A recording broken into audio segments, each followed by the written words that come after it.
আপনারা দেখছেন বার্তা এক নজর।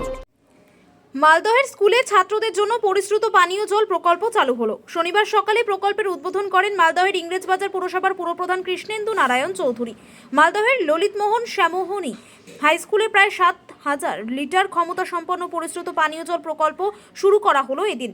পশ্চিমবঙ্গ সরকারের জনস্বাস্থ্য ও কারিগরি দপ্তরের সহযোগিতায় এই জল প্রকল্প তৈরি হয়েছে। একই সঙ্গে বিদ্যুৎ ও সৌরচালিত ব্যবস্থার মাধ্যমে কাজ করবে এই জল প্রকল্প।